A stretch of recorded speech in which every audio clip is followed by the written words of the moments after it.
বন্ধুরা, ভারত এখন আমেরিকা ইসরায়েলের অ্যান্টি ট্যাঙ্ক গাইডেড মিসাইলের টক্করে মিসাইলকে বানিয়ে ফেলেছে। কেননা এর যে রেজাল্ট সামনে এসেছে সেটা কিন্তু পুরো বিশ্বকে তো চমকে দিয়েছে। কেননা বন্ধুরা, ভারতের সেনা আধুনিক আর সঠিক অ্যান্টি ট্যাঙ্ক মিসাইলের খোঁজ করছে অনেকদিন থেকে।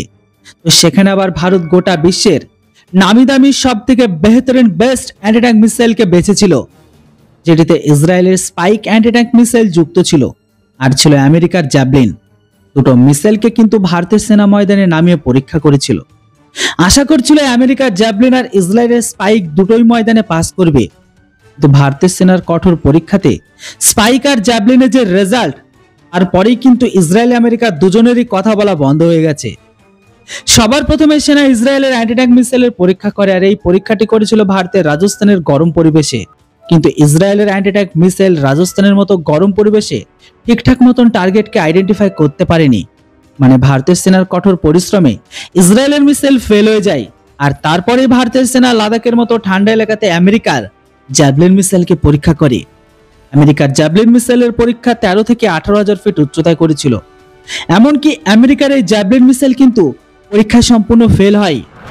দেখেন আবার ভারতের স্বদেশী নাগ MK2 anti tank guided missile ইসরায়েলের স্পাইক আর আমেরিকার javelin anti tank guided missile দুটোকে হারিয়ে দিয়েছে।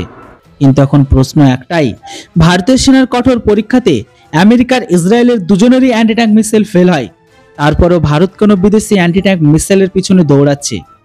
সবার প্রথমে 2014 সালে ইসরায়েলের 8,354টি মিসাইল আর 321টি লঞ্চারকে কিনতে চেয়েছিল, যেটির টোটাল চুক্তি প্রায় $1 আরব আশেপাশে। কিন্তু 2017 সালে এসে সেই চুক্তিটা বাতিল করে দেয় ভারত। কেননা বন্ধুরা, ডিআরডিওর man portable anti tank guided মিসাইলের কঠোর পরীক্ষাতে ইসরায়েলের স্পাইকের সব থেকে বেশি ভালো পারফরমেন্সকে দিয়েছে। কিন্তু তবুও ভারত 2019 সালে 240টি স্পাইক মিসাইল আর 12টি লঞ্চারকে কিনেছিল।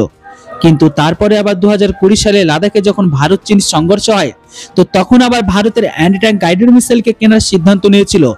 কিন্তু 2024 সালে ভারত অ্যান্টি ট্যাঙ্ক মিসাইল ছাড়া এই জ্যাভলিন মিসাইলকে ভালোভাবে পরীক্ষাকে বেছে নেয়। কিন্তু এই পরীক্ষাতে আমেরিকা ইসরায়েল দুটো মিসাইল পরীক্ষা ভারতের টার্গেটকে পূরণ করতে পারেনি। আর এখন এটাকে দেখে রক্ষা বিশেষজ্ঞরা অবাক হয়েছে যে ভারতের কাছে এখন এদের থেকে ভালো স্বদেশি অ্যান্টি ট্যাঙ্ক মিসাইল মজুদ আছে। তাহলে ভারত কেন বারবার বিদেশি মিসাইলের পিছনের দিকে দৌড়াচ্ছে?